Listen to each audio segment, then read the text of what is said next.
little bit of a late jump.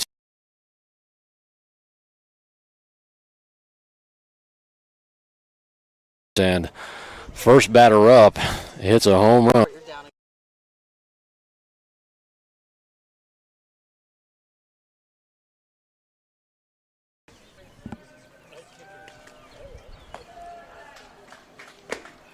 Strike three swinging. And so Valdez coming up with a strong pitch sequence right there and coming up with our first out.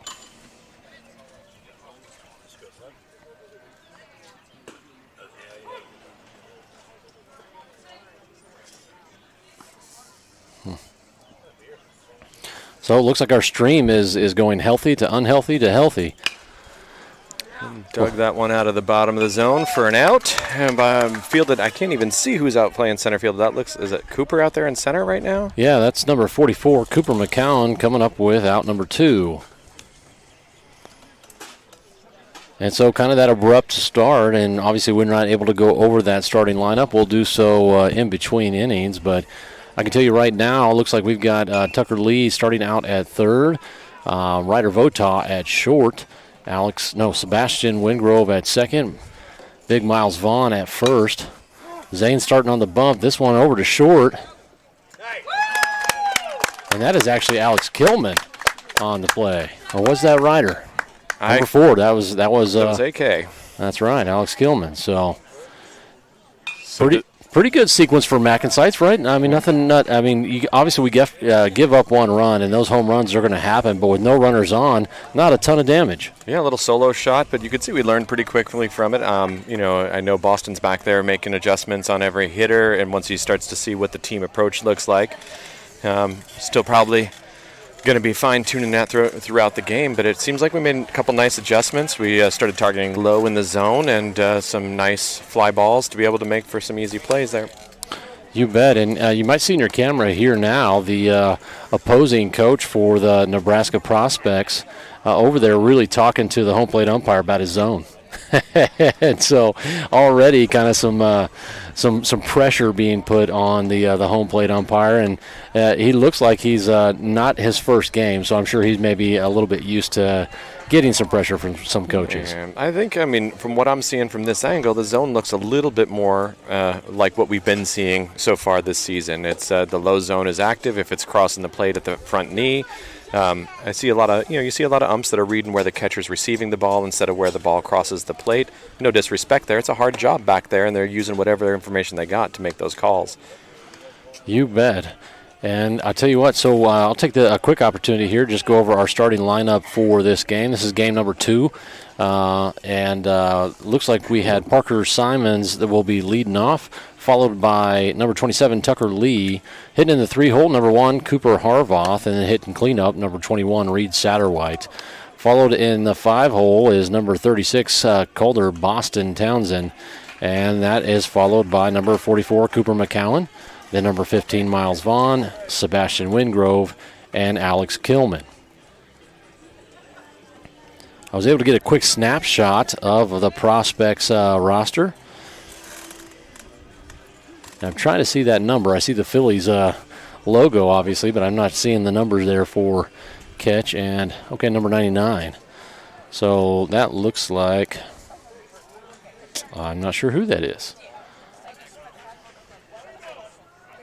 I don't see a 99 on that roster on my lineup card there. Is it 49 maybe? Oh, maybe so. No, I don't have a 49 either. Not that one either. Big swing and a miss for Simons, and regardless of what that name might be, it does look like it's 99 on the uni, but he looks like he's all of about 6'3", 6'4". I mean, he's a tall guy. It's got sort of a 3-quarter delivery, so ball's coming across a little different angle than we've been seeing so far this year. Yeah, we don't see nearly as many of that low 3-quarter, right? And not quite sidearm, but at times definitely looking that way. That one coming in 81 miles an hour.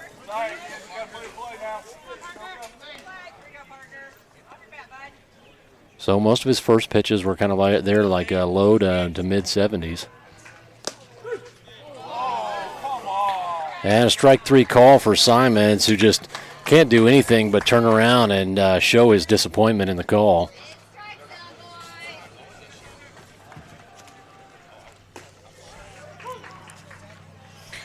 That'll bring up number 27, Tucker Lee. So hit a nice double, ground rule double in the last matchup. Big swing and a miss there. I think he kind of chased that one a little bit. Yeah, I think he had in his mind to come out hacking, come out attacking here. And a ball on field from the other field, so play pauses just momentarily. So now an 0-1 count. That one off the end of the bat. And now Lee down 0-2.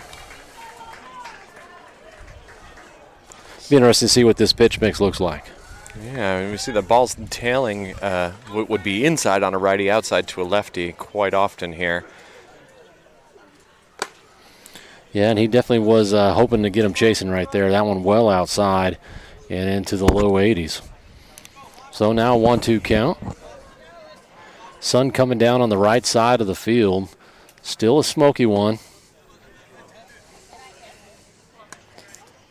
Pitcher playing with location here, working from the outside back to the inside. He's trying to take a little advantage, I think, of Tuck's aggression early in the at-bat and see if he can incite a chase here.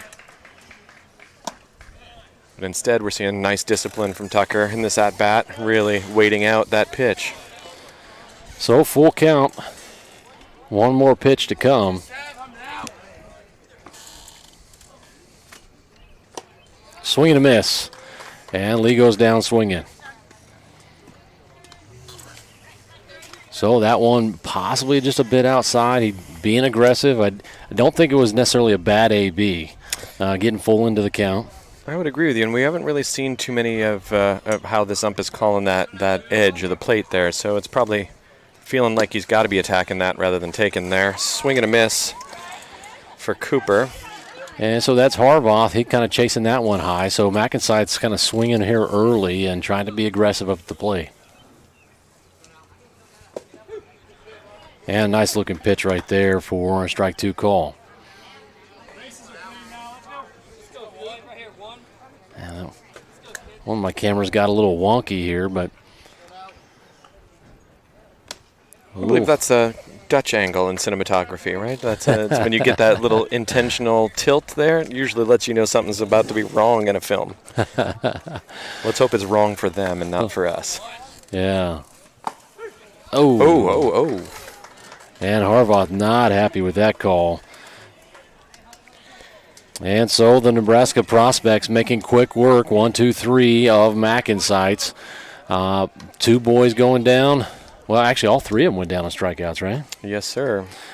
So two of them looking, one swinging, and we'll see what we can do on the defensive end. Zane starting to kind of feel like he's looking a little bit more comfortable in batters 2, 3, and 4.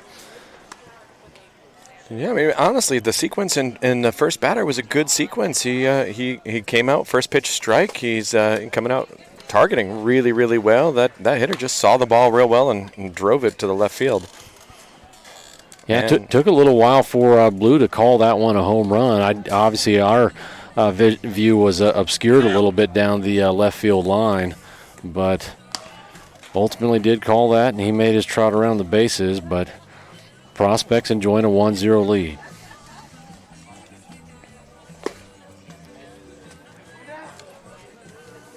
Coach continuing to talk to the umpire.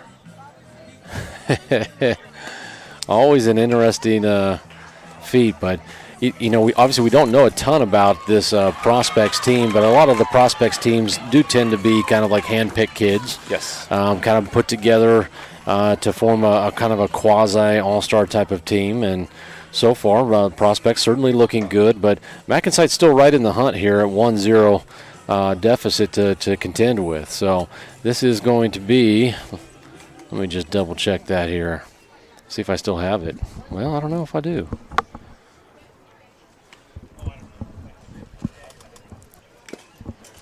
Foul tip there for the first pitch, this at-bat.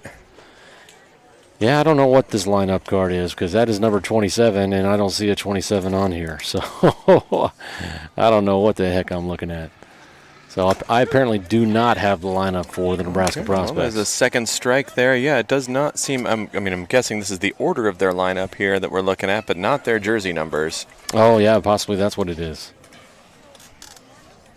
I think we're only seeing position numbers on their scorecard there. Oh, that's what we're looking at. So a high fly ball, right field, and that one is a ground rule double. So that is, I believe, who's that in right field there? Is that Parker Simons? I cannot tell. Number 18. I'll have to get my binoculars out. No kidding. I need binoculars instead of sunglasses here today. I actually have a set here in the bucket, but yeah, regardless, another well-hit ball. And now runner on second base for the Prospects.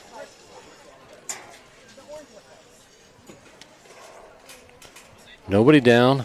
Valdez working from the stretch. Low pop up. Infield calling for it. Second baseman Sebastian Wingrove pulls that one in for out number 1. We had 2 men there. Good communication. Miles peels away. Let's Seabass take that one. And that's exactly what you want to see, right? And so depending on where you're at on the field, certain numbers kind of have that call and can call somebody off, and that's exactly what happened right there with the second baseman coming in behind the first baseman, and he peeled off. So now 1 down, still a runner on second. Pretty good lead. Nothing outlandish.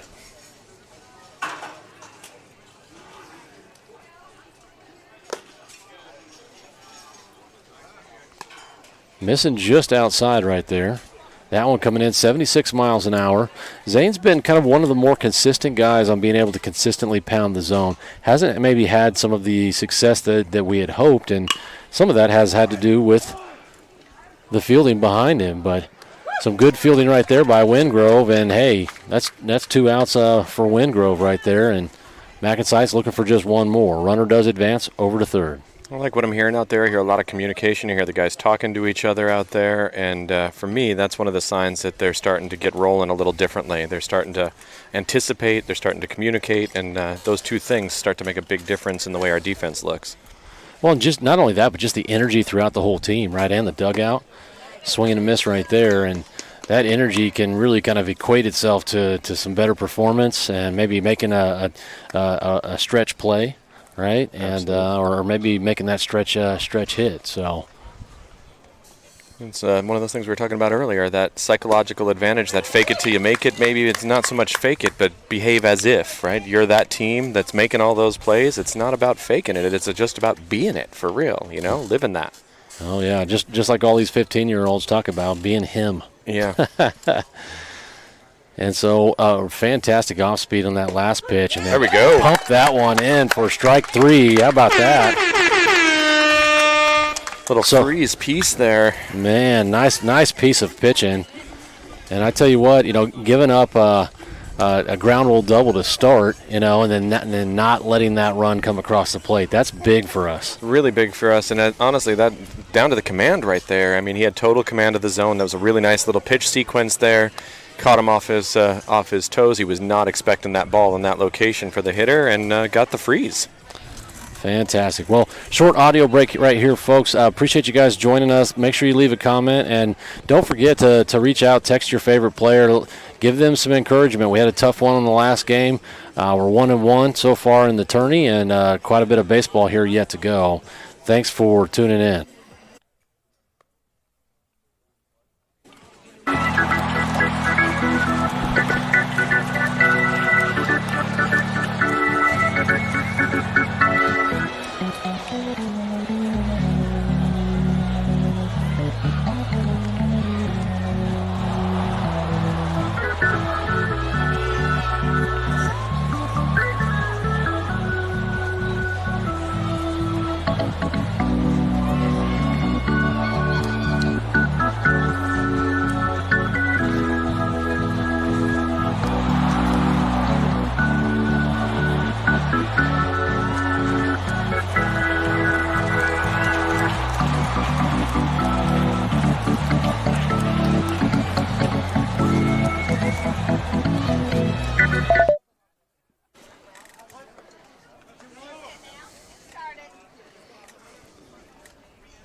So big cut for Satterwhite right there, leading off this inning, bottom of the second.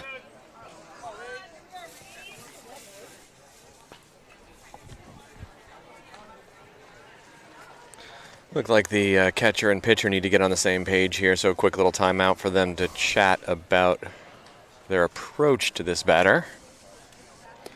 Yeah, and that's always interesting because definitely the catcher having a good understanding of what he wants to see left and right, and sometimes the pitcher just needs to communicate what he's feeling, what he's not feeling, like, hey, I just don't feel like I've got the command here, I don't have the right action, whatever it might be. And sometimes it's as simple as where do you want me to set up, right? Like the catcher wants to receive that ball middle of the body regardless of where the location is across the plate. If you set up on the outer half and the pitcher's missing in the middle, he still might miss the strike call, even though it's right in the middle of the plate because of the way the catcher receives it. 100%, and anytime you get movement with that glove, away from where your center is kind of set up, the umpire sees that and can sometimes misinterpret that and take a look at it like, hey, that's outside the zone. Yeah, when we are looking at our opposition, we're often talking about framing with a pitch, but I know a lot of our pitchers like to talk about it as presentation. We're not trying to make it something it's not. We're just trying to make sure it gets seen for what it is when we're receiving that ball. And a swing and a miss. That'll do it for Satterwhite in his first AB. But that'll bring up number 3-6, Boston Townsend. So this will be his first AB today. Ended up with the go-ahead RBI single and our first win. And so good to have him back here in the lineup hitting for us. Attacking first pitch, driving that ball center field. Nope. Edge of the infield. Play made by the second baseman for out number 2. So putting the ball in play, and we talked about that yesterday, sometimes just getting the bat and getting the ball in play gives yourself a chance to do that. We've obviously had a number of guys swinging and stuff like that, but getting the bat on the ball and putting it in play, let's test their defense. So obviously they so far have been a pretty good hitting team. Let's check and see how good they are at fielding. And all assumptions aside, they certainly look like a good ball team. 100%. I think it's to our advantage to attack when the counts are favorable for us. So if that's the first pitch, then by all means. So I think it's, again, I think it's that mentality thing of out there attacking. So ground ball over to short, and that is out number 3. Cooper McCowan putting that one in play, but unfortunately not in the right spot. Well, we're beginning to see, I think, why so far this team here that we're facing is only allowed 1 run in the tournament in their first 2 games. So their defense is stellar. They clearly got some good pitching going on as well. And then on top of it, these guys can hit. So it's what you want to see in a baseball team. And our work is definitely cut out for us. I think we're able to rise to the occasion. It's whether or not we can all decide that it's time to switch things up and start playing the level of baseball that we're facing. 100%, and so you talk about that a lot, where you can play down to your competition or you can play up to your competition, but the reason that you travel and the reason you come out to a big tournament like the Chad Wolf Classic is because you're having great teams from across the country come in and play and compete. You want to see the best, you want to be the best, and you have to play the best in order to be the best. So I'm really eager to continue to keep watching this game. We've looked pretty good so far, and it's a tight one. So Zane's looked great, and as long as he continues to do what he does, and our defense can get behind him, I think we're going to have a shot. Yeah, I would agree with that, and I think we're seeing a lot of adjustments on the fly here with the pitching, or even like subtle positioning shifts that are happening throughout the game, just getting a good read on where they think that ball might go.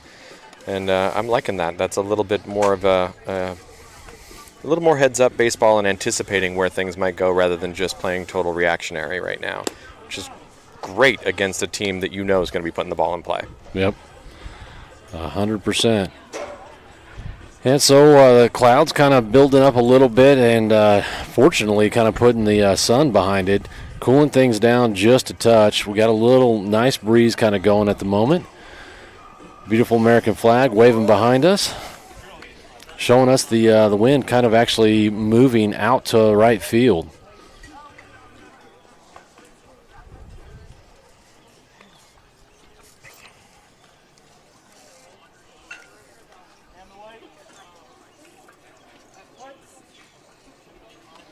So Valdez all set and working from the windup.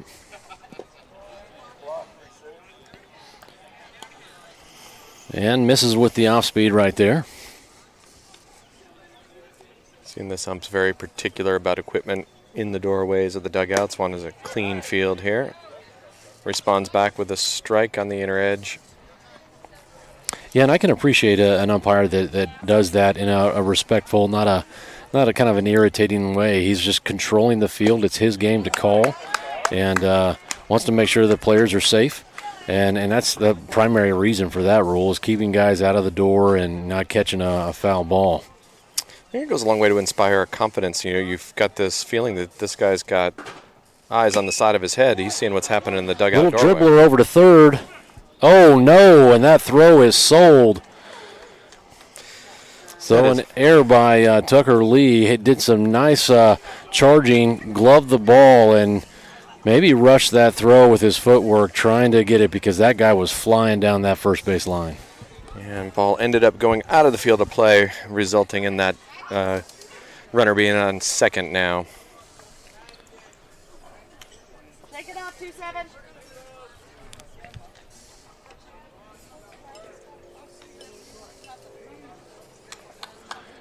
Got to be frustrating for Valdez getting that nice little chopper over there. But I tell you what, he's got such a good temperament, very even keel, doesn't show a lot of disappointment or elation, for that matter, when it comes to much of this. So show and bunt. That ball actually made its way all the way to the backstop. Not sure if that obscured catcher's view, right, of the ball. I think getting tangled up in the on-deck circle, too, was a little bit of a issue there. Ball ended up at the feet of the on-deck batter, making it a little extra hard to field because he's over there swinging a bat. That one missing just up. Runner is made his way over to third, of course, on that last wild pitch. Let's change up our view here.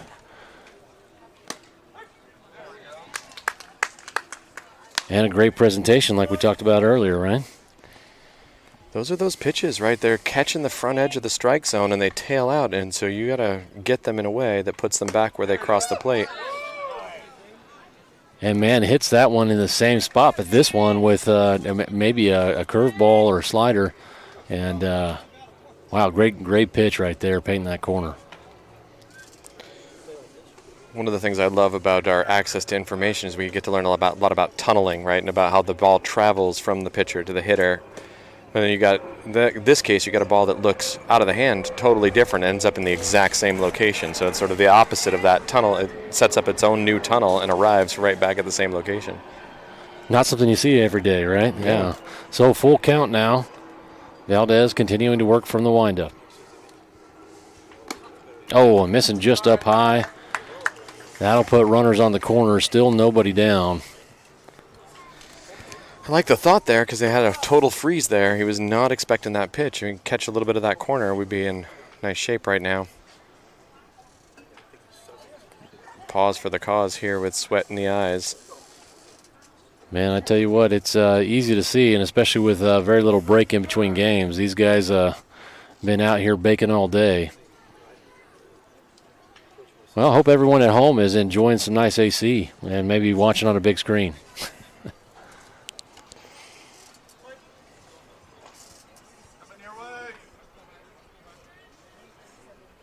Show and bunt.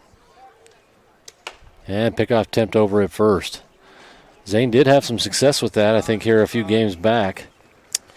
Runner on third base is looking down the pitcher and was sort of trying to make sure, keep our guys honest there, seeing if he might have an advantage to steal home on the throw back to the pitcher. So you may see a little interesting action happening here. Boston out, stepping out, directing the players what's going to happen in the event of a bunt here. Everybody knows where they're going to be going. So show and bunt again. Puts that one down. Boston, oh, and Boston, a little deke right there.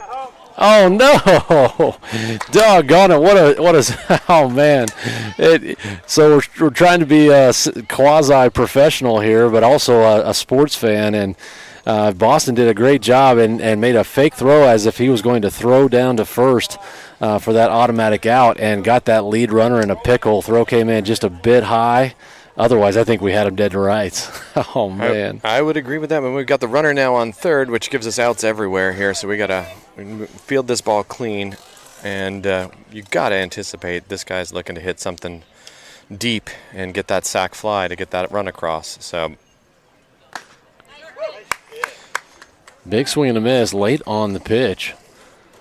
76 miles an hour coming across the plate.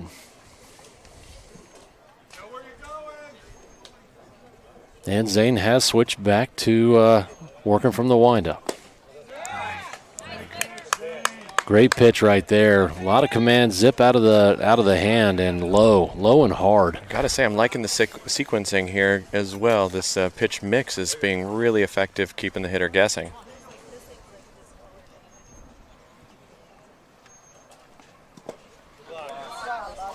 Boston doing a great job keeping that ball right in front of him, down in the dirt, but right off the chest plate and right back out across the plate. Our battery is looking calm and cool in this high pressure situation, so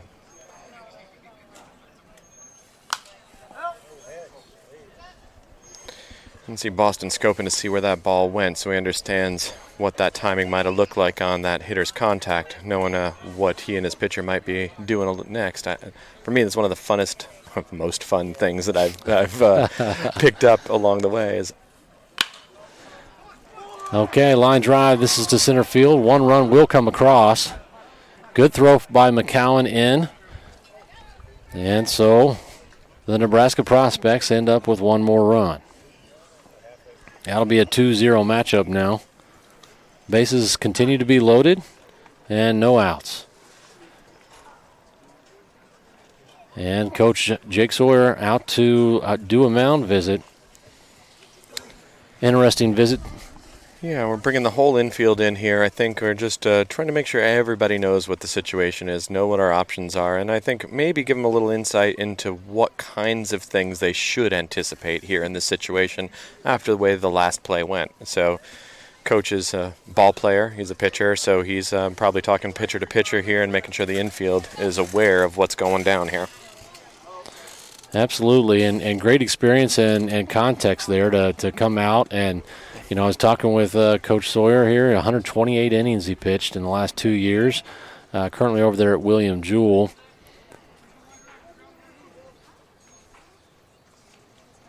And so Zane set, boys all set, and we're ready to go. Wind up. I know he's my guy, but we're seeing nice movement from the catcher back there. He's making sure to get that ball under control, keeping it in front of it, nothing going by him. Well, a lot at stake. You got 3 runners on. You're already down 2-0. So really important to make sure that you keep that ball in front. Absolutely. I'm going to make them earn every one of those runs.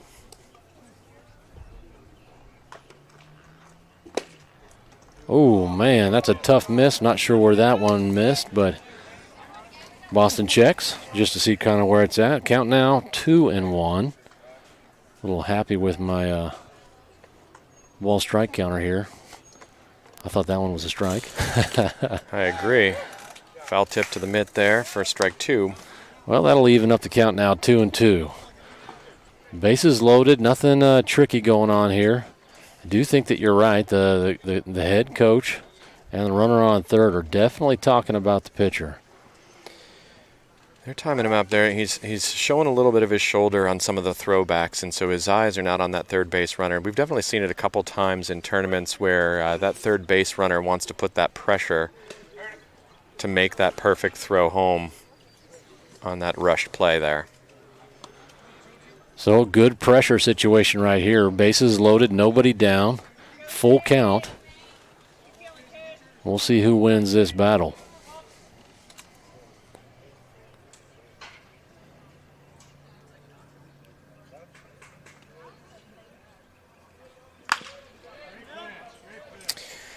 Foul ball down the third baseline there, so at-bat continues. So certainly a good at-bat here for the Nebraska prospects. Zane just looking to come up with one here. And, you know, MacNSeitz, I think they rolled 2 double plays yesterday. Ended up with third on a pop-up and not a tag.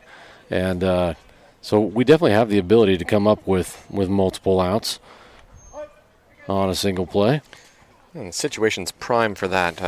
We've got to anticipate we're not going to see many base running mistakes right to here. Third. And missed him over at first. So 1 run will score. MacNSeitz had that opportunity for that double play. Kilman tossed it over to second. And the throw coming over to first just a bit late. So in the chess game here, you gotta see the positive side of this, right? Getting the hitter into a ground ball to our shortstop, executed perfectly. Just a little bit off on the timing of the double play there to get that out. So right, and as a pitcher, you're like, man, that's exactly what I dialed up, right? And couldn't have written it better. Sometimes you get that play, and sometimes you don't. We got an errant ball on the field, so play pauses here just momentarily.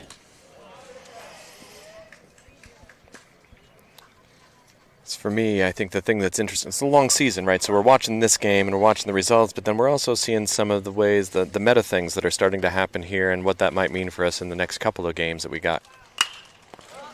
So a little off speed results in a high towering fly ball.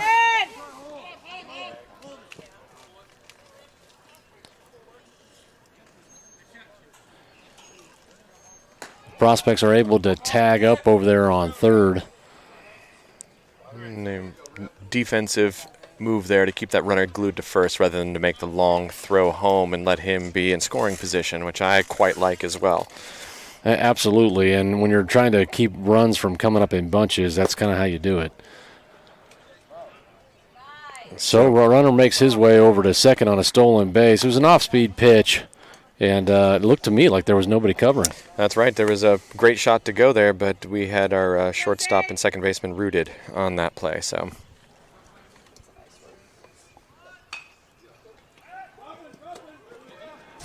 ball down in dirt. That one actually hits blue. And the runner's able to advance over to third. The ump gets in the game there for a second.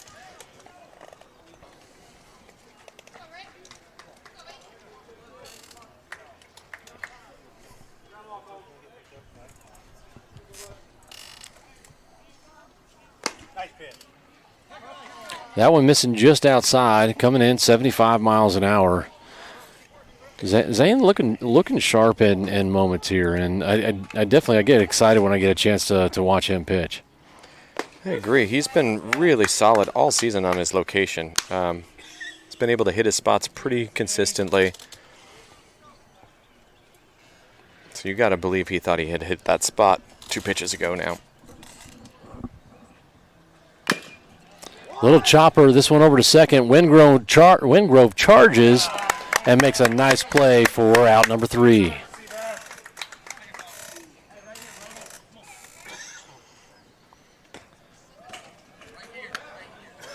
Well, the boys showing a little bit of energy here. Everybody meeting just outside the dugout, and they're trying to get some juices flowing.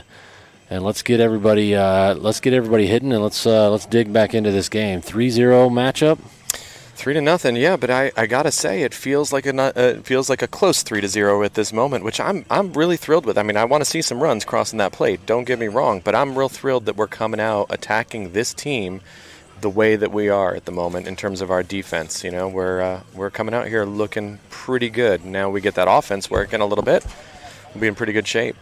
No doubt, and you know that error over on third base on that errant throw, that kind of cost us a little bit right there. And those errors are going to happen, but when it comes down to it, we give up a home run, nobody on, right? So there's 1 run, and then after that, it's just I think a couple of small errors that led to the other 2 runs. And so this has been somewhat of a close game. I think Zane's pitched really well. I don't think his pitch count is very high. And I think he's got a lot more juice left in the tank to keep going into this game a little bit farther and keep us competitive. Now we just need to jump on the offensive side. Absolutely, absolutely. Well, it looks like we will have Miles Vaughn leading off, followed by Sebastian Wingrove. And I got to tell you, I don't see, sometimes I feel like Wingrove doesn't charge the ball a lot. And I thought he did a fantastic job on this last one. He recognized it right out of the gate and came in, glove was low, even as he continued to run. And that's a lot of times you'll see guys that will miss those little choppers because they're up when they're running forward. Yeah, it's good with that body posture is right. Like that's the easiest thing to make, right? That glove pops up just a little bit, chest comes up a little bit as you're anticipating the throw to first, and the ball squeaks under. And ball on the inside part of the plate to Miles here.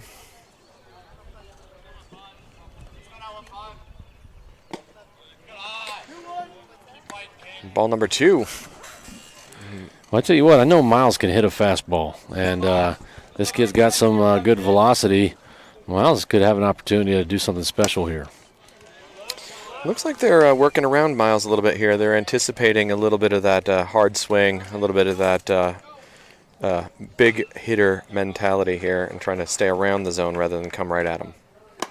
That's 100% what they just did. Absolutely. He's had fantastic control all throughout, and this time they're just like, why risk it? Well, that is one of the ways that you win ball games is by making the smart plays to making the right call at the right time. So let's make them pay for that intentional walk there. Well, Vaughn over on first, and that brings up number 10, Sebastian Wingrove. Oh, hard hit ball.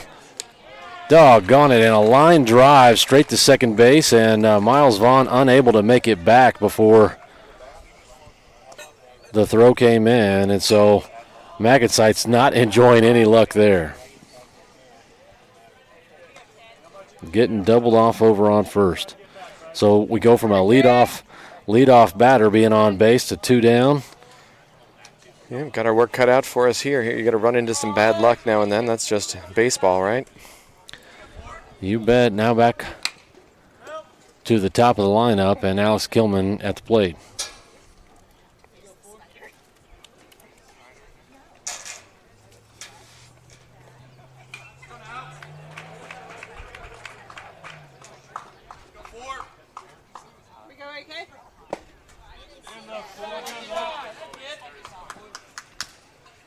So Kilman's showing some patience, looking for that right pitch.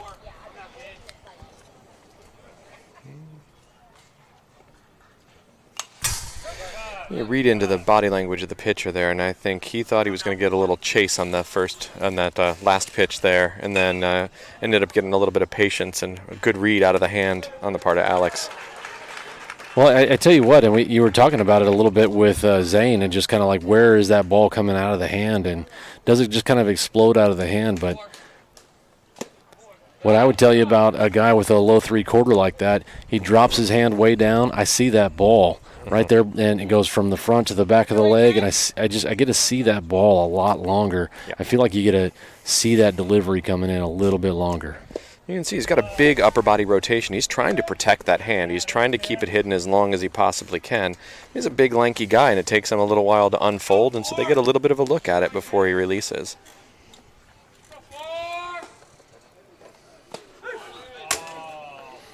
And Kilman goes down on strikes looking. That'll do it for MacNSeitz in bottom of the 3rd. I was a little bit behind on my pitch count. My apologies if you're watching there at home.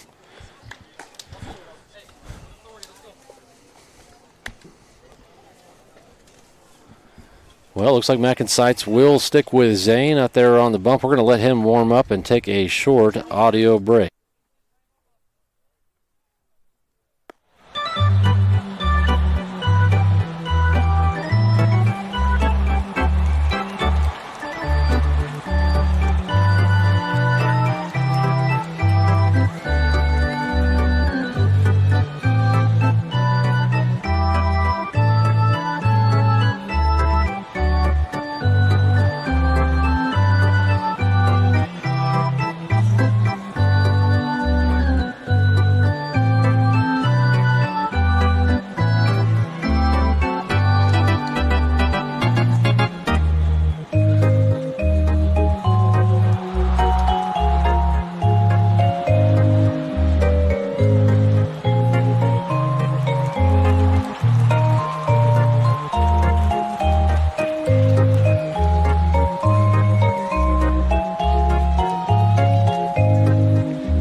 That takes us to top of the fourth.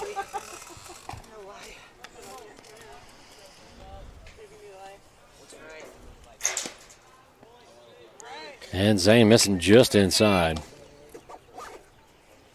I like the strategy, trying to tie up the tall guy here. Yeah, I don't want him getting out at full extension. Really trying to work that inner part of the zone, missing again there for ball 2.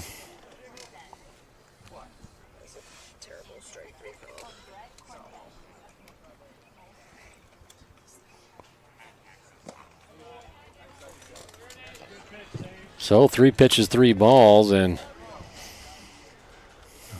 now this this batter showing a little showmanship there, kind of pointing out to the left field fence.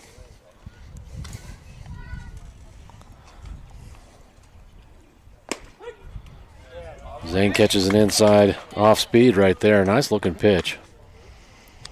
Absolutely. Anticipated and received well and get that call. I like it. And gets a little chopper straight back to him. And that's good for out number 1. And clearly by left field, he meant left foot. Nothing better than when you got a guy up there trying to show you up a little bit and then him having negative results. So, yeah, I'm not a big one to cheer for other people's failures, but I like that we were able to field an easy ball on that play. Yeah, you bet. That one smoked through the middle of the infield. AK showing good movement to his right, or to his left side rather, but not quite quick enough to get there to knock that ball down. So some good velocity off the bat. Gets through the infield, but Cooper McCown scooping it up, getting it back in. That'll leave 1 runner on first base. 1 down. And now maybe another opportunity for MacNSeitz to get a second chance at that rolling 2. We get another hit like that, or like that first one, and we might have got a shot at another double play here. It'll be our second of the day, although a little bit more traditional this time around. Got him. And he did. Zane Valdez with a pickoff over there on first base. And that is now 2 down. Clearing the base paths. You got to be careful on a lefty. I tell you what. Absolutely. Little chopper. Oh, no. Third base does not come up with that pitch or that ball. And not looking to be number 27's day. So batter will reach on air. And doggone it, man. So disappointing because Zane has really been getting the balls that we're looking for. 100%. He's getting himself into the counts he needs to be in. He's setting up that sequence, and he's delivering on those ground balls. In this case, sharply hit, able to be turned quick.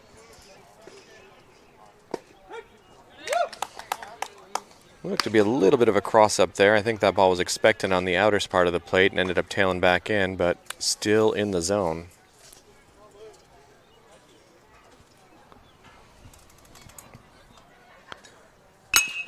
Right up the middle. This one gets through. That'll be good for a single.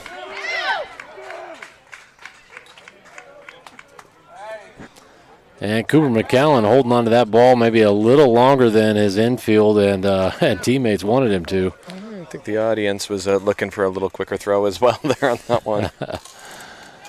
Well, the runner rounded the bag there a little bit, and maybe he could have been got off in no man's land, but no harm.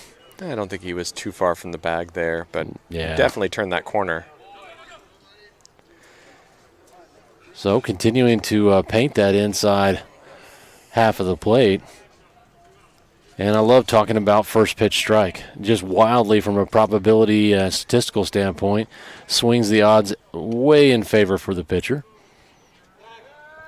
A little pickoff attempt over there at second. Keep him honest from stealing. And again, just letting them know that, hey, it's not going to be a bunch of fake moves over here. Well, we're not afraid to throw the ball. Ooh, missing just inside. Good spot and a good miss. You can see Boston staying in constant communication with his umpire back there, trying to understand, was that low or was that away? Which way did we miss? And you see that even when he's hitting at the plate. And one of the things that I kind of like, I've talked to Tuck about that a little bit, and it's a little bit of social engineering in a way, but I think it's gaining that psychological advantage. We've talked about it, and I know he builds that rapport with the ump at catcher, and then he feels confident talking to him, and he'll ask him questions like, "Is that as far out as you will go?" Like when he takes something on the outside edge, or is there another inch over there? How much more room I got, kind of a thing. Likewise, if he swings at a pitch, he'll come back and ask, "Was that a strike?" So he understands if he's swinging at good pitches or if he's chasing out of the zone. And something that a lot of the younger players probably don't do, right? And even older players at different levels. And a strike 3 call. Zane Valdez says, hey, if we're going to make some errors out there, I'm going to take care of it right there at the plate. And does a nice job right there getting out of what could have been a couple more runs. But holding the Nebraska prospects 3-0 right now. I think we're doing a good job of quieting down the bats of a team that have had historically active bats in this tournament so far. You bet. Well, leading off for this inning is going to be Parker Simons, followed by Tucker Lee. Quick audio break. Appreciate you guys joining us here today.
All right, and that's number 18, Parker Simons, at the plate.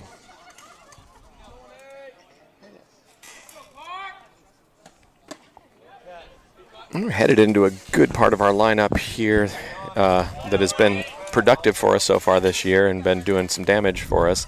So I'd like to see that keep up here in this one.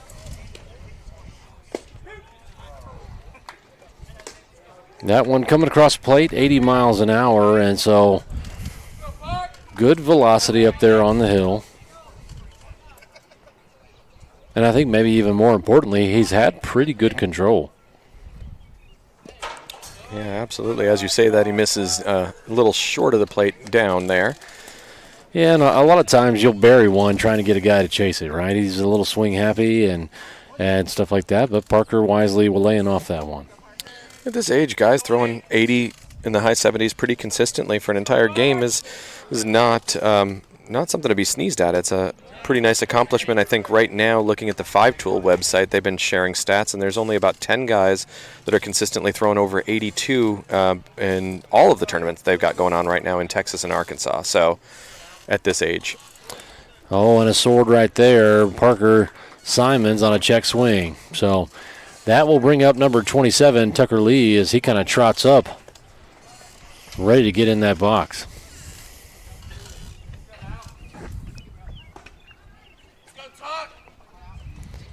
So some encouragement from the dugout. And big swing and a miss. Tuck's been seeing the ball real well, been driving the ball pretty consistently, locating that ball just right center real well the last few at-bats. That one missing inside. That'll even up the count now, 1-1.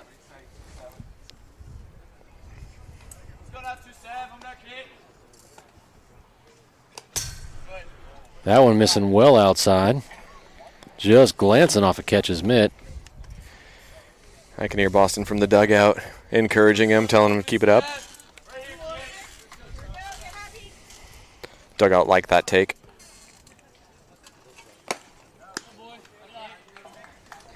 So again, I think we're seeing a lot of stuff away from a hitter that they're anticipating has a little bit of control about where he places that ball in the field when he makes contact.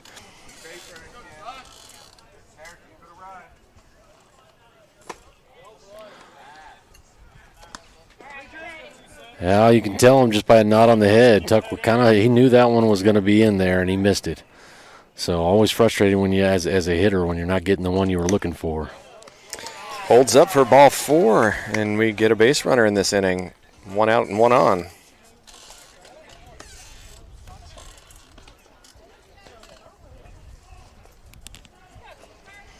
I like the respect the teammates show each other. I know Tuck doesn't like bats being thrown around, especially his bat. And when you're watching it get hand-delivered back to the dugout, I love that these guys take care of each other like that. Well, that's part of being a team. Everybody kind of has those little idiosyncrasies that are important to them, and that tends to be one of his.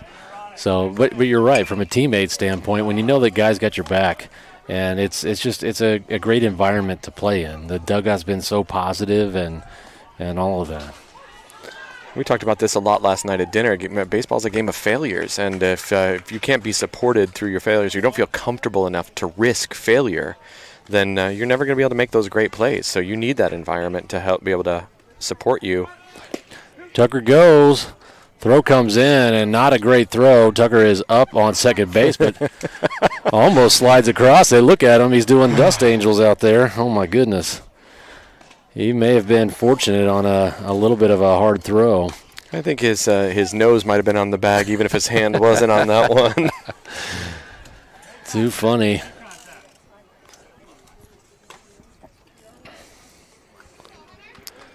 It's always interesting for me, too. I'm watching the catcher's throw down. He's trying to use that turf to get that ball a little quicker to his second baseman with that bounce, but that's a double-edged sword. This turf plays fast. Also has a pretty good hop. Wild pitch there, and Tucker Lee gunned down at third. That shallow backstop coming into play again, and just when we start to think that MacNSeitz has an opportunity there, doggone it. Gives us our second out of the inning here. I was just talking about taking risk there, and it's one of those things of calculated risk. Move on that pass ball, wild pitch rather. And credit to the catch. He had to move quickly, got to the ball, located it, and made a nice throw. Absolutely. That fast turf in this case went against us this time around.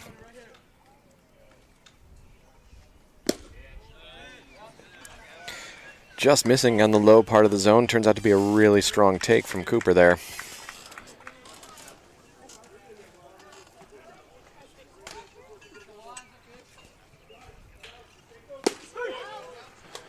And a strike 3 call. That is a number of batters for MacNSeitz going down looking today, and a lot of frustration. Guys maybe just not really seeing the ball well. I think that what we were talking about before. So the guys that are tuned in and paying attention and able to pick up that hand location, maybe from where his elbow is instead of from where his hand is, trying to understand his placement, something. So you maybe blocking his body a little better on in some cases than others. From our point of view, we're sitting a little bit to the left side of home plate, and for us, we're seeing that hand a little sooner. I don't know what the guys in the box are seeing. That's a good point, and everybody has a little bit of a different sight picture, and so different sizes, heights, and all that, different position in the box, and definitely Harvath not real pleased with that last one, but certainly from our perspective, looked like that one was kind of down the gut. 100%. I think that is that thing, right? You want that last one back a lot of the times as a player. You can see that look in their eyes or that sort of subtle slump in the shoulder there that lets you know, just zigged when I should have zagged.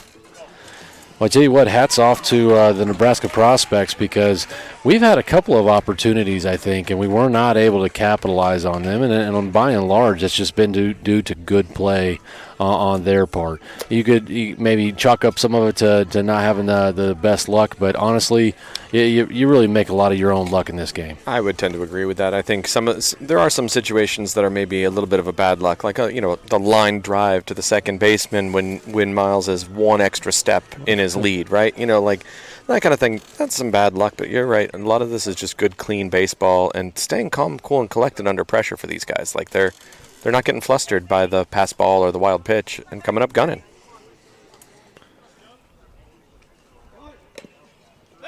So Valdez continuing to work from the windup there. Leadoff batter tries to lay down a bunt down the third base line, and it goes a little bit foul.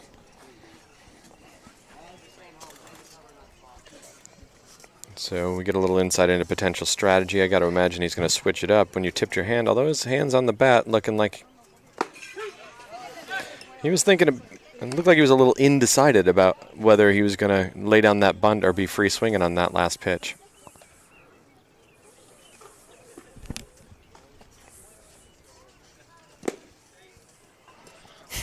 Not a bad pitch, right? I love it. Yeah, so that one coming in as a ball, but trying to get these guys going after that. That would have been a great ground ball or pop-up type of pitch to go after. Just like that. And a low ground ball. Miles Vaughn fields that cleanly. Good for out number one. That's it.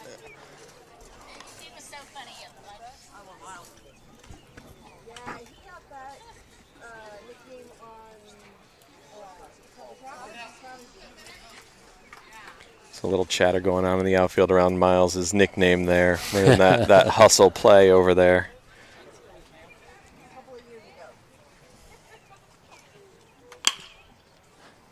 And this one, another one down over to Miles, but goes foul before the bag. He's moving well to the left, able to get his glove on that foul ball down the line. So I like the way the athleticism is looking over there at first base. He's showing a little bit of range to the wrong side.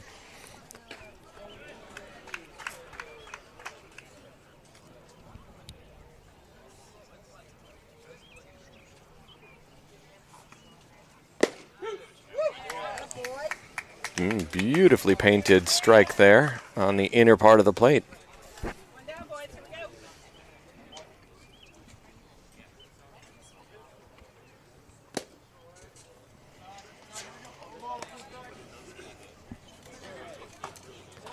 And again, you get to see a little bit of the strategy there. You're coming inside to the hitter and trying to hit that outside low spot. And sequential pitches keep him guessing about where he's got to cover.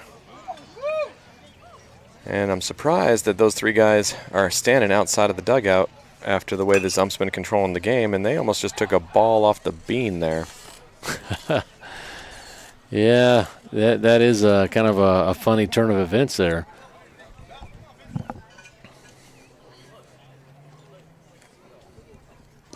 Oh, and Valdez hits the batter, and after such a good pitch sequence right there, he just kind of came out of the hand a little bit wrong.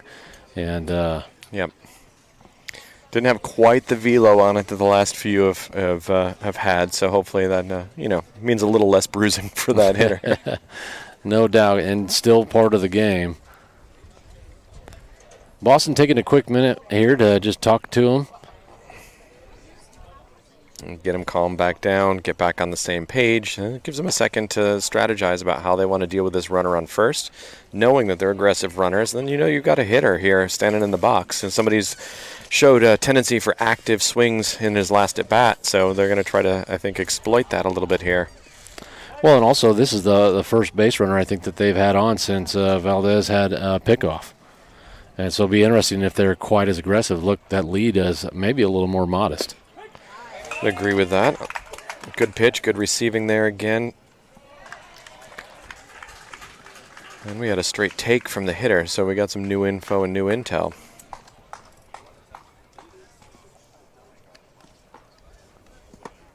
Oh, great glove by Boston. Saves that base runner from advancing.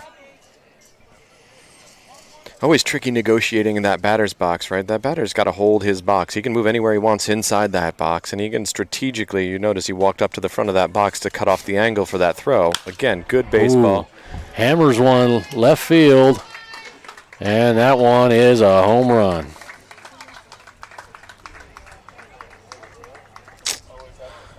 So that'll be a 2-run shot.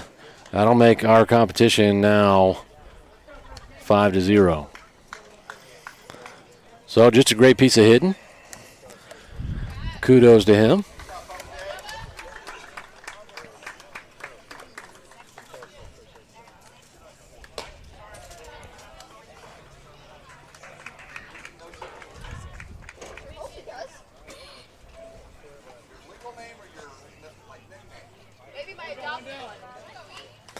Well, boys, take just a small minute here. They're kind of stretching, resetting, and now we're ready to go.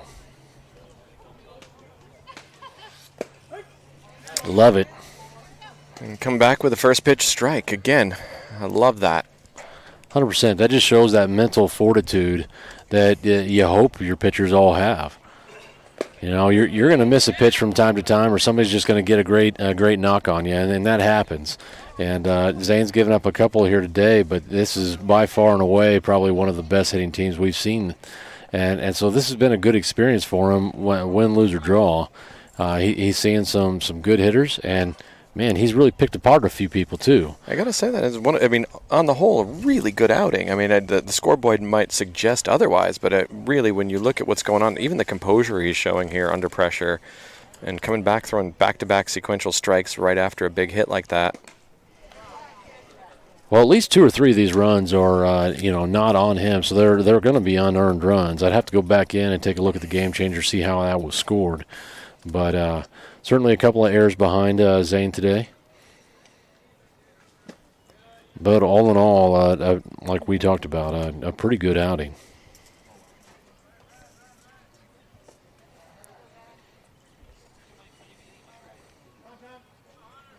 And I don't know what the schedule was. I can't recall if Nebraska prospects had played a game prior to this one. They all kind of look a little fresher, don't they? They had the day off. They came in with 2 wins in their pocket already here.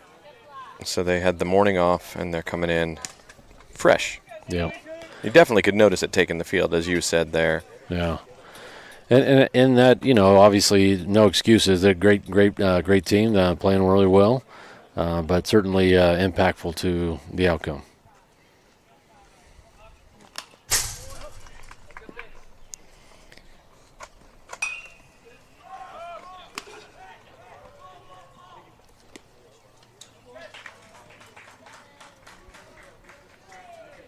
And I would say Zane probably the most refined and consistent pitcher on the roster right now. So couldn't think of a better young man to go, and he finds another strikeout right there.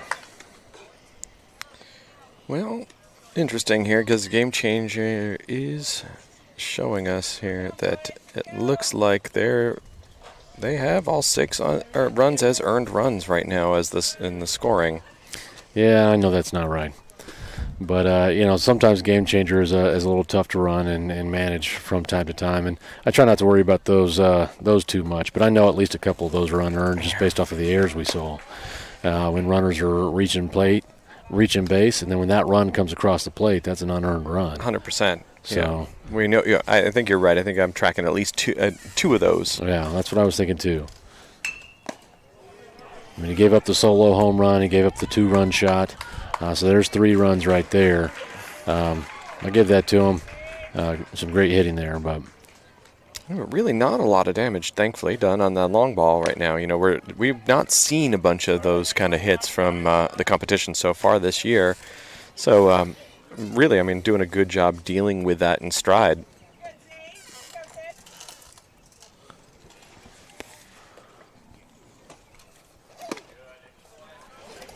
And that one gets away from Zane. He earns his way over to first base.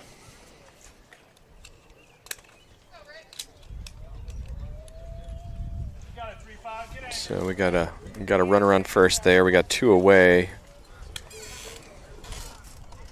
in the top part of the 5th here. Where was Zane's pitch count at? Well, let's see what I got here. I didn't check that before to see what it's saying. I'm going to go back to the other view here to be able to see that. Hit by pitch, and that right in the elbow protector. Can't help but wonder if he was leaning across the plate a little bit there. I think Zane wasn't too happy about that. Zane's sitting right now at 83 pitches. Okay. After that last hit by pitch. So he's definitely got to be coming near the end of his outing, because you figure, with your 82 pitches, you got all your warm ups and in between innings and all that and everything. So he's definitely getting on up there.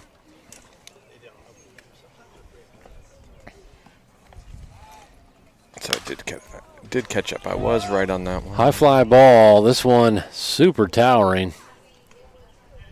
And that is good for out number 3. So, top of the 5th ends with the score 6-0. Looks like we have, Reed on deck maybe, and then not Boston to follow. Yeah. Oh, yeah. Reed, Boston, and then Cooper, I believe, is 44. That's right. All right. Well, short audio break here, and looks like the prospects will continue with their pitcher. Whoops.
And so it goes.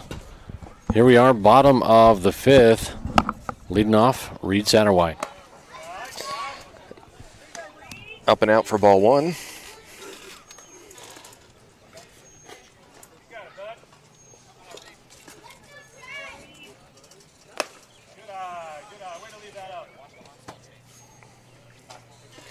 Pitch number 2 misses outside.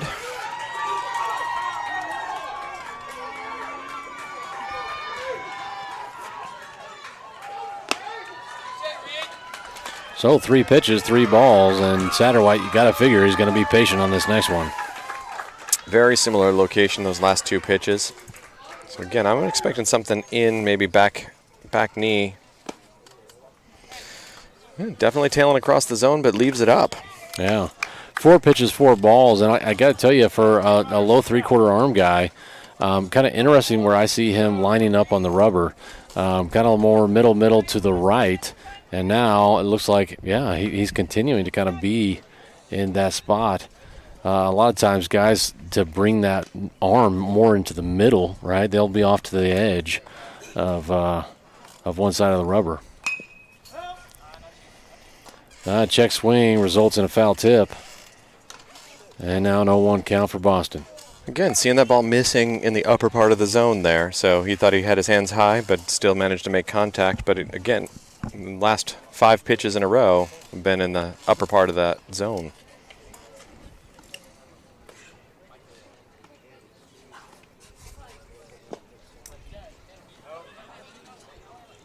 So that one down, glancing off the glove of catch, but fortunately for them, not rolling too far. Very modest lead by Satterwhite over there at first, so not challenging anything there. We've got some heavy lifting to do if we're going to get back into this one. So maybe we're going to see a little bit more conservative notion out here on the base paths. I think so. I think, we never want that first out to be a running out. A little base running steal out there is not what we're looking for when we're trying to stack some runs. Ball in play. This one chopping over to third. And they called him out. Looked to me like he beat it down the line. Not that he's a speed demon or anything, but it just looked like he got that foot down before the ball got to the leather. And so that'll be 2 down now with the Nebraska Prospects running 2. That'll bring up number 44, Cooper McCowan. Prospects pitcher doing a good job of inciting some more weak contact there. Yeah, I like the hustle out of the box. Definitely a close play out there. I'm not in a real good position to judge just how close that was. 100%. I'm standing right there. Gotta believe he's got the best shot at it. A little bit of my optimism might be playing with my vision there too. This one a chopper, and they call it fair right to the first baseman. That'll be out number 3. So Cooper McCowan with some frustration, pounding the bat on the turf. And again, we could want to be calling that some bad luck, but it looked a lot like good baseball on their part. 100%. And so that'll take us to top of the 6th. MacNSeitz kind of up against a wall here, needing to get through this inning kind of clean.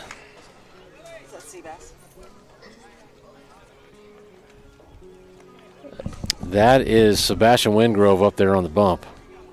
And so Zane Valdez done for the day. Fantastic outing in my opinion, and I think that's what you were saying, Kevin.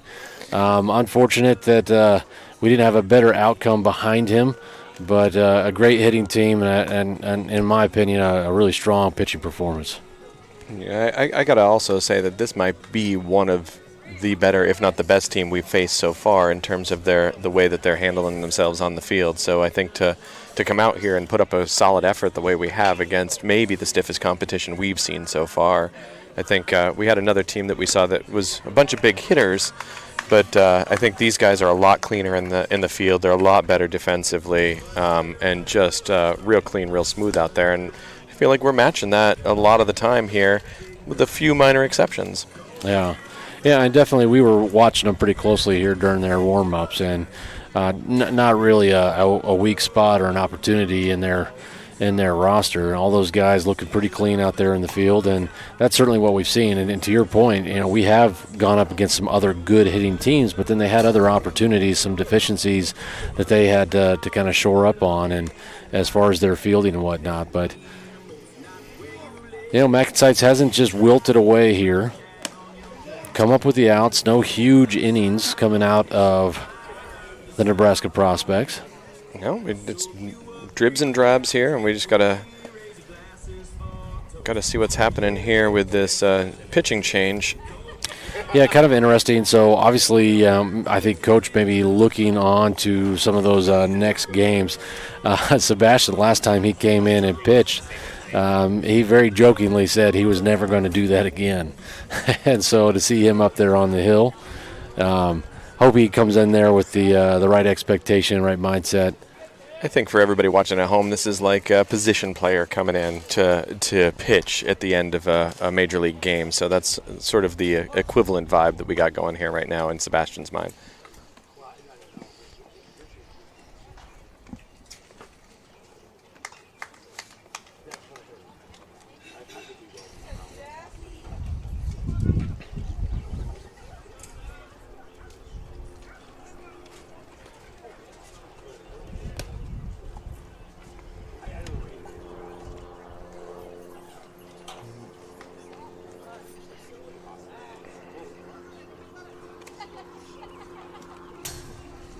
Maybe guiding it a little bit too much there. And so a 3-0 count.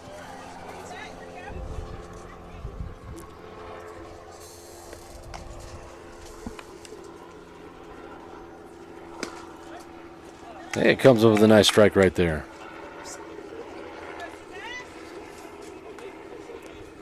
So quite a large field of ball teams out here in this particular tournament. Obviously, we're playing here at the 15U age division level. Pools A through O, 4 teams each.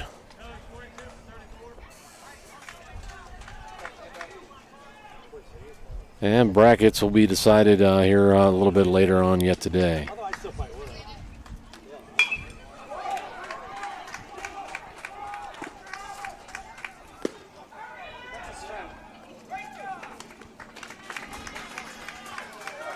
And runner taking a little extra liberty, getting a little bit long in his lead there. Sebastian kind of slow to the plate at this point in his delivery.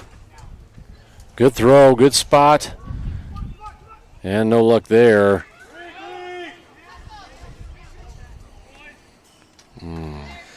They're very good at reading any time we're slow to field the ball and take absolute advantage of every little inch that we give them. So they are keeping that pressure dialed up. And as you would expect, I mean, this is definitely an open tournament, and certainly they should. I think what we hope is that as we have the opportunity to go back in and high fly ball, that one is out of here. And that'll be a 2-run shot. Another dead pull home run there.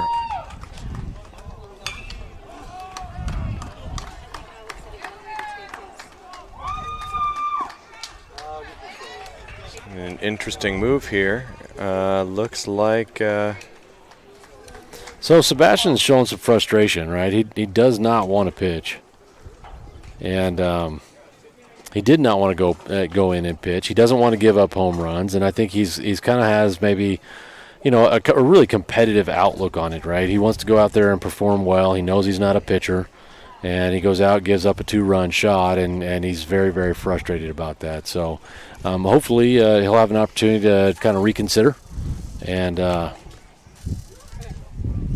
understand kind of what that situation was and why he was put into it. And so this is number 21, Reed Satterwhite, coming in to pitch.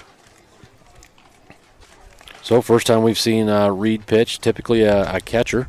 And so a lot of times catchers don't get an opportunity to pitch because they do throw so much. Yeah, I know as a parent I was not always happy when there was a big ask to go long innings as a pitcher and then turn around the next game and be behind the plate again. 100%, and just the toll on the arm and the health. Both Reed and Boston showing good plus arm speed and power when they're out there working behind the dish. But again, I think Coach is trying to get through this one. Yeah, I think there's a lot more happening in that decision of who's pitching right now. Knowing that we got more games coming up and knowing that we got a couple guys that have run pretty deep. We got, I think Miles may have a little bit of room left, but not a ton. And, looking to try to figure out how can we close out this game and still have something left in the tank without putting anybody's arms on the line. Absolutely. We still have yet to see Kilman. He's been pretty decent when he's had an opportunity up there on the hill. And Cooper Harrison. Or not Cooper Harrison, Harrison Perkins, rather. I think Cooper McCowan has shown a couple of innings as well. And I'm sure there's a few more. Anthony Sutcliffe has definitely shown some different innings, but he's experiencing that shoulder pain, so we know we're not going to see him. Yeah. And a plane flying overhead. We are all set to resume play right now, and Reed Satterwhite with his debut.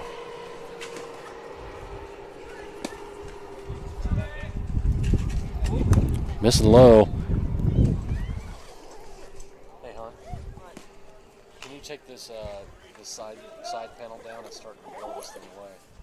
Start what? Starting to blow this away.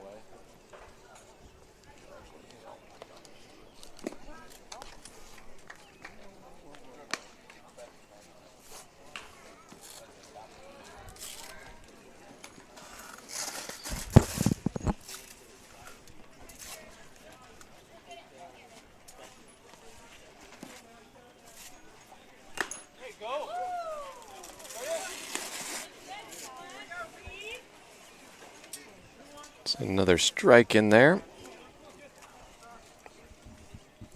There you go. Of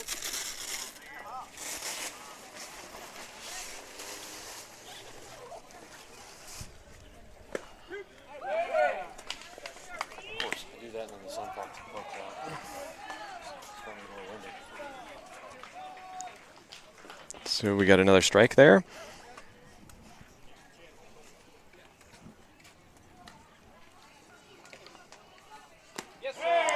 Third strike swinging for the first out of the inning. And Satterwhite retires his first batter.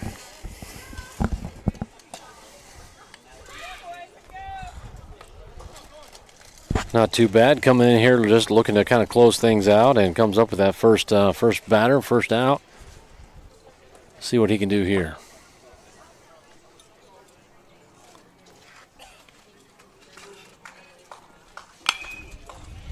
Hard hit ball, left side, that gets down, and will be good for a single.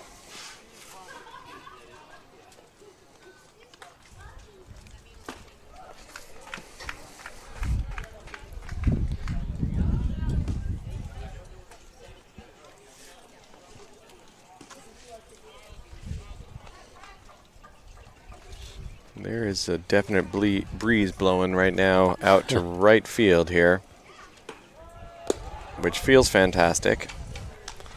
But kind of makes you wonder with a lefty at the plate. 100%. You could see where I was going with that.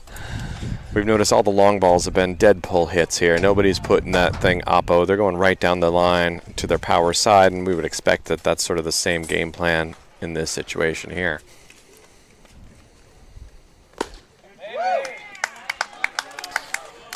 Another swing and miss on the outside part of the plate.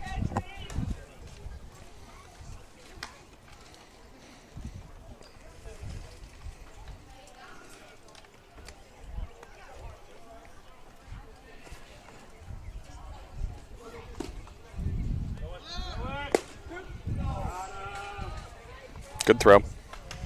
A little bit to the third base side of second base there. So 1-2 count. So it might have been a little bit of mix-up of who was fielding that ball. Usually when you're seeing the ball to that side, you're expecting the shortstops coming across to field that ball rather than the second baseman. So there might have been just a little bit of confusion about who was going to be on that throw. 100%, and that's what you would expect is it's going to be your shortstop with the lefty up at the plate. Yep. Try to minimize the possibility, the statistic probability of where that ball is going to go, and usually that is pull side, so typically that's going to be your shortstop. But nevertheless, we got a 1-2 count here.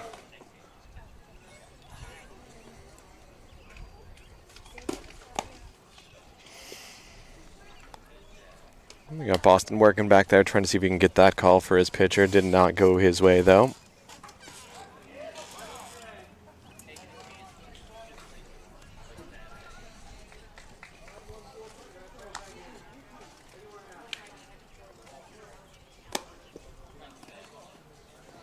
We got a gigantic lead on second, but nobody home to make that back pick too. So, yeah, well, we definitely had some defensive substitutions there. So Perkins moved into second base. I don't think we've seen him there all year. Kilman's still out there at short.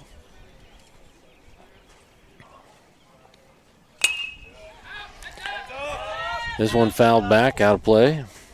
on to the other field of play over there.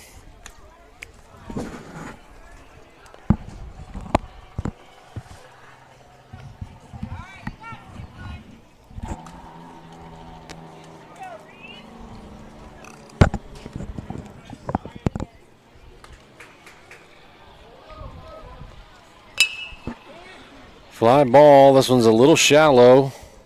Off the end of the bat and has trouble digging it out of the glove. Runner will advance on that. Well, I guess that was not caught, huh? That was a bounce back out there. Yeah, that came up just short of Cooper McCowan as he was rushing in. And so that'll go down as a single. Unfortunately, ran right into the fence pole for me, so I just saw him coming up.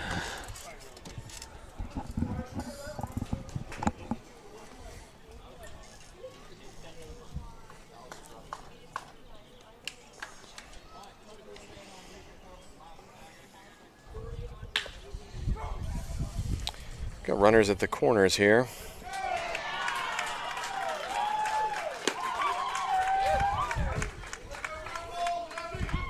Oh, fantastic spot. Kilman not able to come up with it as the runner made his way over to second on a delayed steal.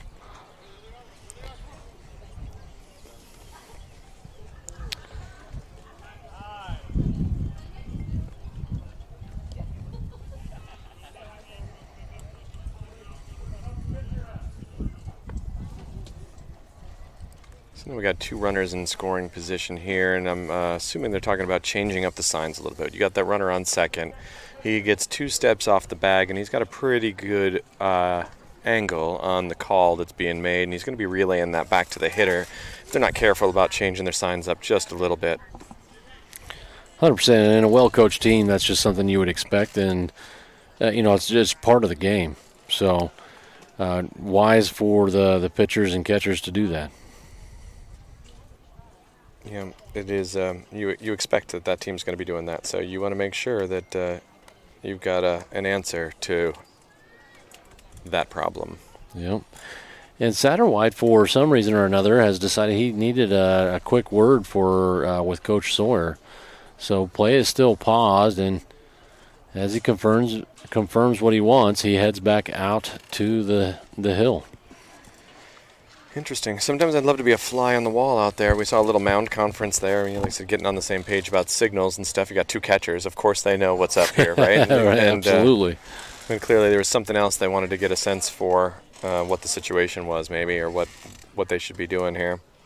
Still got 1 away and 1 strike on this batter. That one missing in. Now even up at the count, 1-1. Something just... This guy. He just went deep now.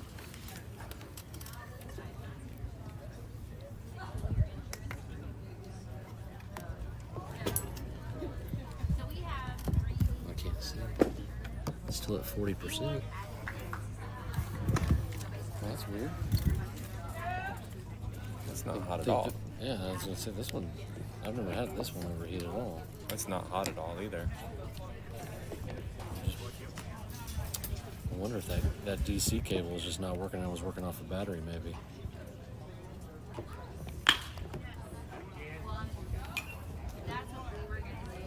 That a home run? Yep. 3-run that time. That'll be it. Yep.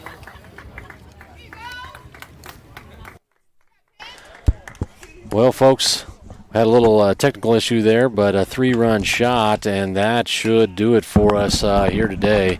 Appreciate you guys joining us. Make sure you continue to support your favorite athlete, and we'll wish you guys all well. Bracket play will resume, or not resume, but start tomorrow, and we'll see what those brackets look like. We're not seeing our guys leaving the field here, though. So. Oh, well, no, we're not. We must not be at a time limit yet. It's It's an 11-0 at the moment, and we're in the top of the 6th.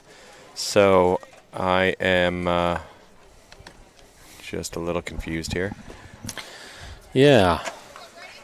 So when we got to 10 runs before, I don't know if this is just their way of trying to put it on and try to make a better seating for themselves and bracket play or what. I think that puts them at 41 runs in 3 games. Yeah. So I think they're sitting pretty no matter what.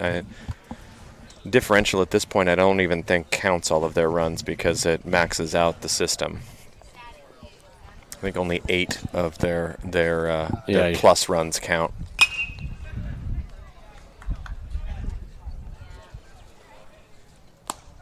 Well, definitely depending on what type of athlete and what type of mentality you might have. This can be one of those demoralizing type of things, or it can be one of those things that kind of, stokes the fire a little bit more inside you. And, no doubt about it, all different types and kinds of athletes. Yeah. I think our introduction to the long ball in this game has been a little, starts out as a little quiet solo shot and has steadily done a little bit more damage every time the ball leaves the park here today.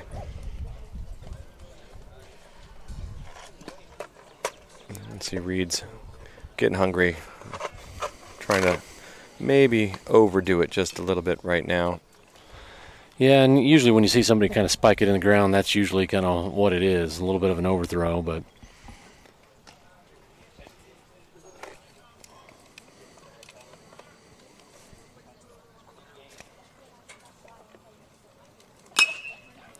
Hard hit ball, left side. That should be good for out number 2. Yeah, that's our second out there.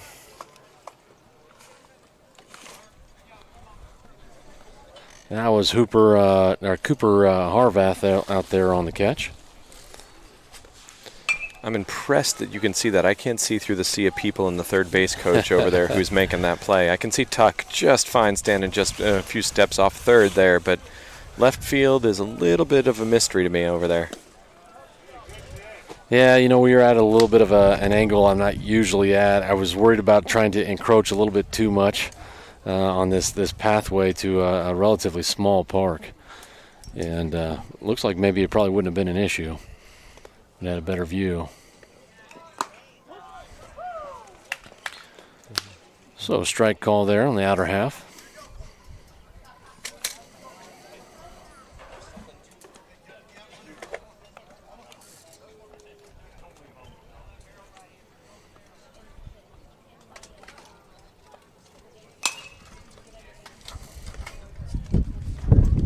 Does seem like that last long ball has sort of gotten everybody a little bit quieter on both sides here. No doubt about it, and you get to a one-sided type of event like that, it's pretty normal behavior. I got to say, based on the scores I'm seeing, this is something that other team has seen a bunch. Well, and there went your battery charger. Yeah. Doesn't look like much harm came from that battery flying. I'm thankful it didn't run into any of the spectators there. There we go. Forgot I didn't have that last channel on mute, creating a little feedback. Strike three call, and that will... Oh, and that's why it hasn't ended, because this is the top of the sixth, not the bottom. There we go. And so that's where it's at. We do get our chance to answer here.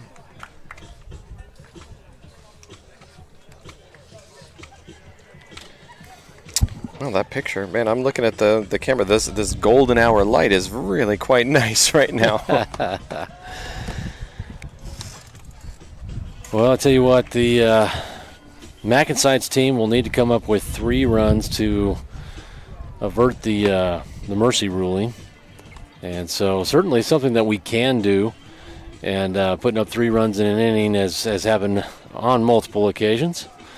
Leading off for us will be Miles Vaughn, followed by Sebastian Wingrove.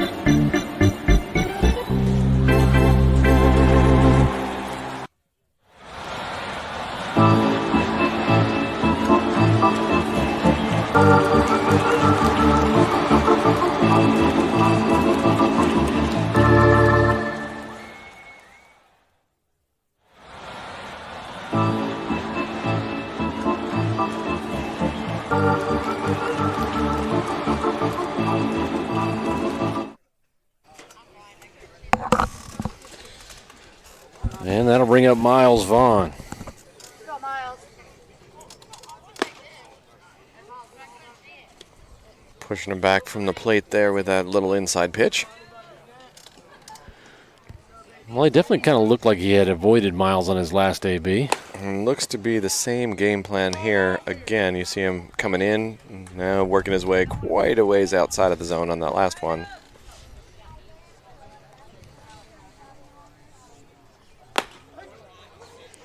Comes back, catches the outer half of the zone there for that strike.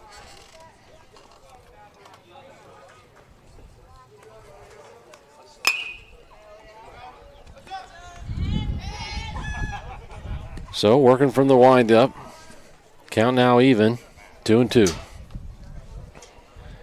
Harrison Perkins looks on from the on-deck circle.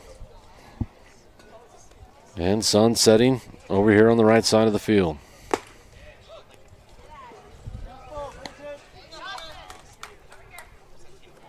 Breeze kind of slightly changing direction a little bit, but still blowing out left side. I'm sorry, right side, not left. And a strike 3 call there for Vaughn.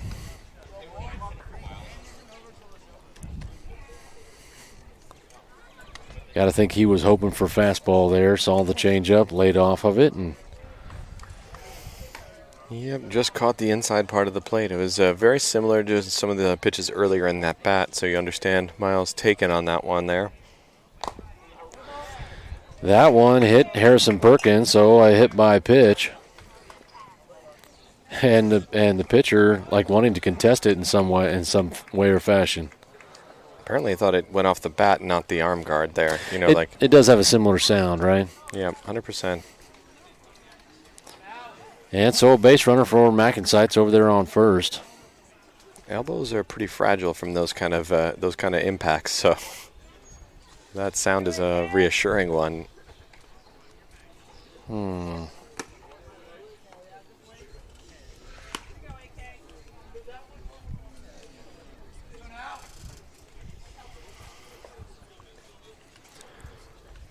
Well, back to the top of the lineup for MacNSeitz. That's number 4, Alex Kilman at the plate. Perkins with good speed over there on first base. The pitcher sees him taking that lead. Last time didn't like what he saw and throw over. Kilman pops that one up. Infield. Second baseman going to handle it for out number 2.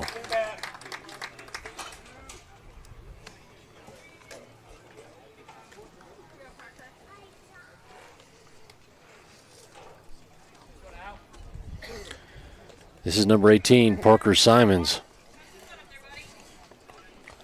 MacNSeitz down to our last out. Needing 3 runs to avoid the mercy rule.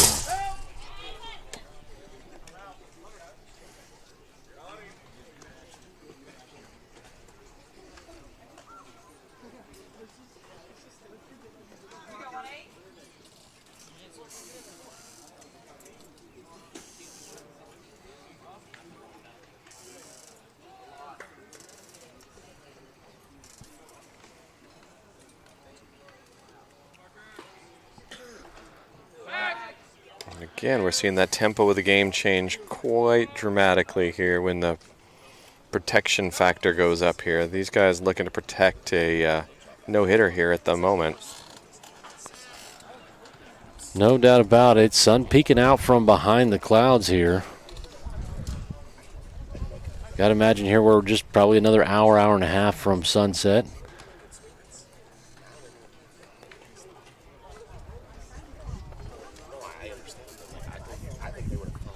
Simons back in the box. Pitch working from the stretch. Runner goes. Pitch on the outer half of the plate there, gets away from the catcher and allows him to reach standing up.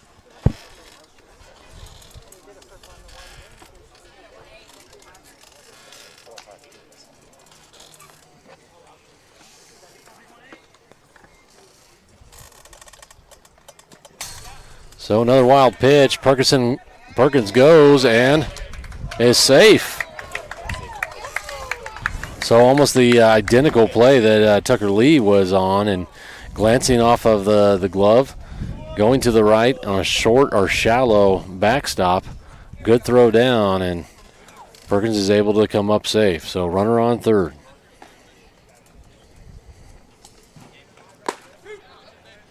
Pounds that one in there for another strike.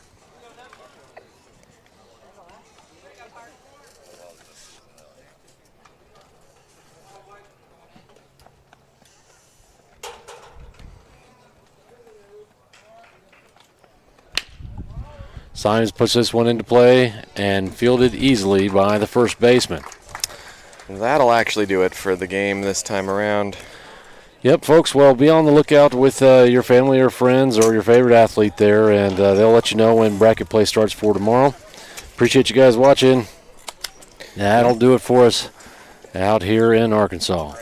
All right, we'll see you again.